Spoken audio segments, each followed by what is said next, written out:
우리가 이 재단, 기도의 재단이 우리 가정에, 우리의 심령에, 또한 우리 교회에, 우리가 머무는 곳에 있는가, 기도의 재단을 쌓으세요.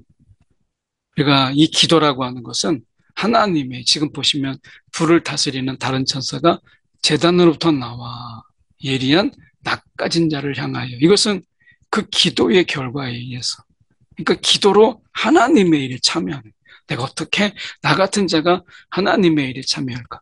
기도하는 것, 이것이 하나님의 우리가 일에 참여하는 거예요. 기도하는 것. 여러분, 우리가 기도하세요. 이것은 우리가 기도, 하나님 나라의 완성에 우리가 참여하는 가장 적극적인 삶의 모습 중에 하나가 기도예요.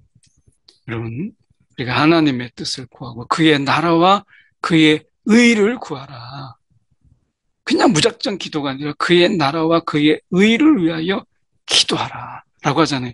이 재단에서 숭배한 성도들이 신원하는 예배는 복수, 그들에게 증오의 이런 기도가 아니라 하나님의 나라가 속히 완성돼서 그들이 활개치지 못하도록 그의 나라를 구한 기도였어요.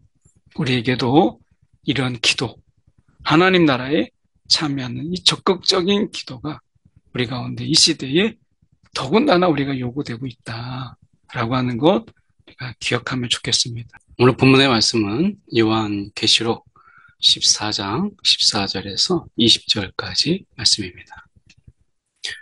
오늘 말씀 우리가 보면 이 두 개의 추수가 나와요. 이 구원의 추수와 심판의 추수.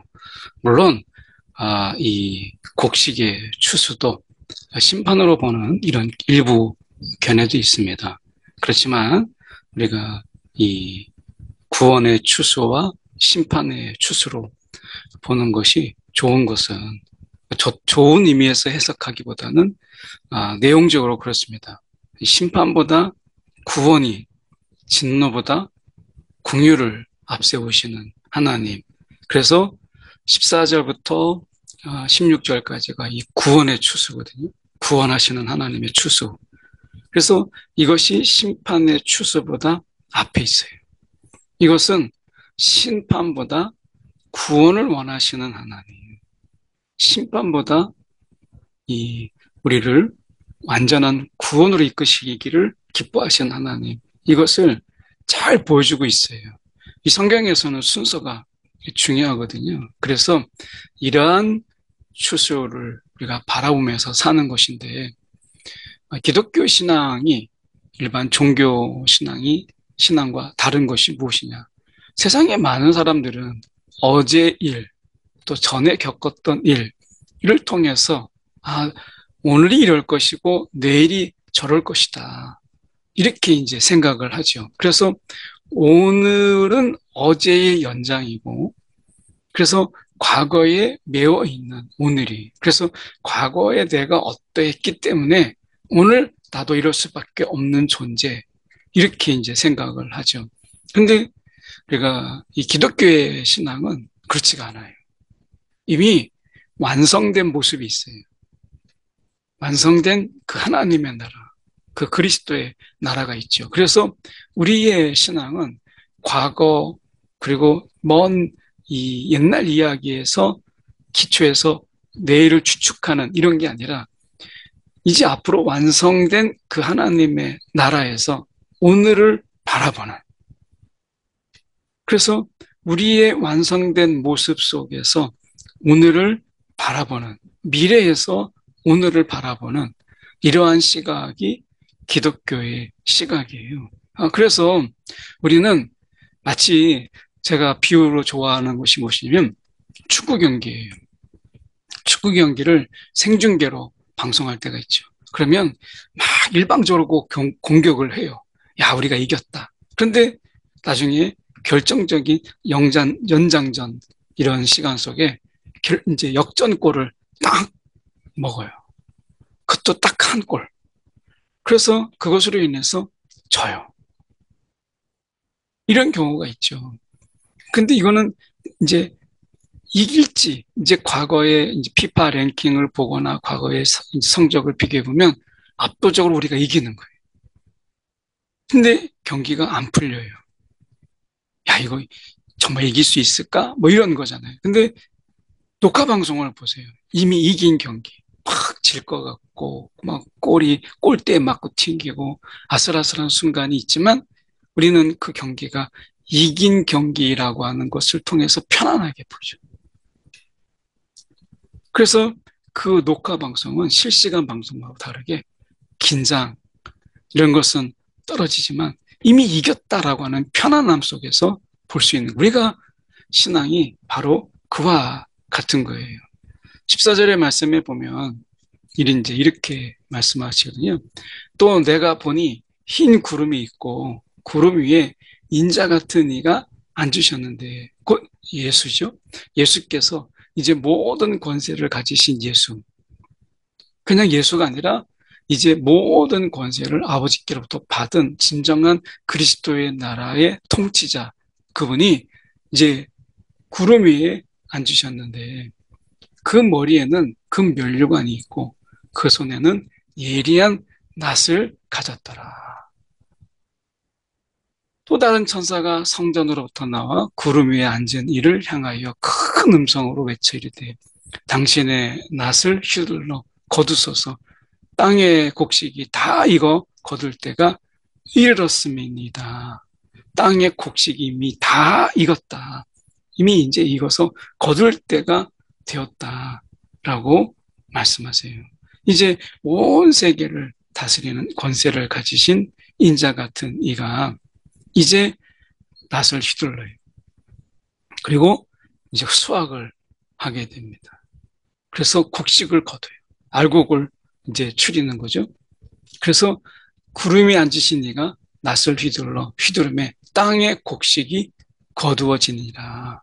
그래서 이제 구원하는 추수가 있게 되죠. 그래서 이 속에서 이제 예수께서는 마지막까지 어떻게 보면 그 완성의 순간까지 버티고 이겨내고 참아내고 예수와 함께한 자들을 거두시는 거예요. 그것을 이제 어떻게 보면 다 거두시는 거예요. 그런데 이제 심판의 추수가 있어요. 또 다른 천사가 하늘에 있는 성전에서 나오는데 역시 예리한 낫을 가졌더라. 또 불을 다스리는 이 천사가 제단으로부터 나와 예리한 낫 가진 자를 향하여 큰 음성으로 불러 이르되 내 예리한 낫을 휘둘러 땅의 포도송이를 거두라. 그 포도가 익었느니라 하더라. 라고 말씀합니다. 이 포도 추수 환상인데요. 어떻게 보면 천사가 이제 포도를 추수해서 하나님의 이 진노의 이 포도주 틀 19절에 보면 천사가 이 낫을 땅에 휘둘러 땅의 포도를 거두어 하나님의 진노의 큰 포도주 틀에 던짐에 이건 이제 심판이죠. 이 포도주 틀이라고 하는 것은 이 심판입니다. 그래서 성 밖에서 성 밖, 성 안이 아니고 성 밖에서 그 틀을 그 틀이 밟히니 틀에서 피가 나서 마을 굴레까지 닿았고 1600 스타디온에 퍼졌더라. 이거는 이제 300km에 해당되는 곳인데 1600이라고 하는 것은 어떻게 나온 거냐면 이제 온 동서남북을 상징하는 4의 제곱 여기에 이제 어떻게 보면 동서남북을 가리키는 거죠. 그거의 제곱을 이야기하는 것이고요. 그리고 10의 제곱 이 10의 제곱이라고 하는 것은 이제 완전성을 이야기하는 건데 10의 제곱 여기에다가 그러니까 4 곱하기 4 10 곱하기 10 이거죠. 이렇게 하면 1600이 나오죠. 그러니까 동서남북 사방에 이런 퍼진이라 이게 거리로는 300km에 해당됩니다. 그래서 1600 스타디온에 퍼졌더라라고 말씀하세요. 이 포도주는 성경에서 이 하나님의 진노를 상징하는 경우가 많습니다. 특히 이제 예레미야 25장, 15절 같은 데가 바로 그런 거죠. 이 포도주 틀은 하나님의 심판을 상징해요. 그래서 이런 심판은 하나님의 이 진노의 결과에 의해서 이제 하나님이 심판하시는 것이죠. 이것은 여기서 보면 이제 포도주가 익었다, 포도가 익었다라고 표현되잖아요. 이것은 그들의 죄악이 이제 하나님의 심판을 피할 수 없을 만큼 그 죄악이 이제 무르익었다. 라고 하는 거. 하나님이 분명히 기회를 주고 지켜주었는데도 불구하고, 지켜보았는데도 불구하고, 경고하고, 그에 대해서 깨닫고 돌아오기를 분명히 오래 참으로 기다리셨지만, 죄악이 이제 무르익었어요. 더 이상 참아 볼 수가 없게 있게 된 거죠. 그래서 이제 낫을 휘둘러서 이제 포도를 수확하게 됩니다. 그런 가운데 포도주 틀에 던져요. 온 세상이 철저하게 우리가 심판받을 것을 이야기하는 거죠. 혹자는 이야기합니다. 심판이 없다. 뭐 마지막에 무슨 심판이 있느냐? 라고 하는 속에서 우리의 행함에 따라 반드시 심판하실 것을 누차 말씀하고 있어요. 그런 의미에서 심판은 없다. 라고 하는 세상의 달콤한 이야기에 우리가 속아 넘어가서는 안 돼요. 특히 28절의 말씀에 보면 이 불을 다스리는 다른 천사가 제단으로부터 나와 이 제단이라고 하는 것은 6장에 나오죠. 이 제단 아래에서 순교한 성도가 이제 하나님께 막 신원의 기도를 드리는 이런 장소가 제단이었어요. 그러니까 모든 성도의 기도가 이 제단에 드려집니다. 8장에. 그러니까 이 제단은 기도의 제단이에요. 기도의 제단. 다른 천사가 제단으로부터 나와 이렇게 돼 있잖아요. 그러니까 이 제단은 우리가 기도의 제단이에요. 오늘 우리가 이 기도의 제단을 쌓는 것, 이게 중요한 겁니다. 우리가 이 제단, 기도의 제단이 우리 가정에, 우리의 심령에, 또한 우리 교회에, 우리가 머무는 곳에 있는가, 기도의 제단을 쌓으세요. 우리가 이 기도라고 하는 것은 하나님의, 지금 보시면 불을 다스리는 다른 천사가 제단으로부터 나와 예리한 낯가진 자를 향하여, 이것은 그 기도의 결과에 의해서, 그러니까 기도로 하나님의 일에 참여하는, 내가 어떻게 나 같은 자가 하나님의 일에 참여할까? 기도하는 것, 이것이 하나님의 우리가 일에 참여하는 거예요. 기도하는 것. 여러분, 우리가 기도하세요. 이것은 우리가 기도, 하나님 나라의 완성에 우리가 참여하는 가장 적극적인 삶의 모습 중에 하나가 기도예요. 여러분, 우리가 하나님의 뜻을 구하고 그의 나라와 그의 의를 구하라. 그냥 무작정 기도가 아니라 그의 나라와 그의 의를 위하여 기도하라 라고 하잖아요. 이 제단에서 숭배한 성도들이 신원하는 예배는 복수, 그들에게 증오의 이런 기도가 아니라 하나님의 나라가 속히 완성돼서 그들이 활개치지 못하도록 그의 나라를 구한 기도였어요.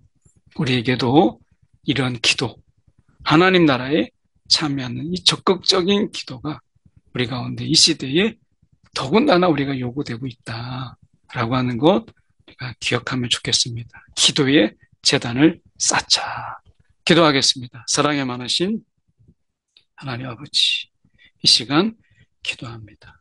오늘도 주님의 나라의 그 완성, 그리고 주님의 정의와 공의, 그 의가 드러나는 하나님의 온전한 통치가 있기를 간구하고 구하고 바라는 우리의 기도가 주님 멈추지 않게 하여 주시옵시고, 세상에서 활개치고 있는 하나님, 세상의 악들을 우리가 싸우기 위하여 특히 이 기도의 제단을 쌓는 하나님, 우리 한 사람 한 사람 되게 하여 주옵소서. 오늘도 기도가 영적 전투임을 잊지 않게 하시고, 오늘도 우리가 주님의 나라와 그의 의를 간절히 구하는 우리 한 사람 한 사람 되게 하여 주옵소서. 살아계신 예수 그리스도 이름 받들어 기도드리옵나이다. 아멘.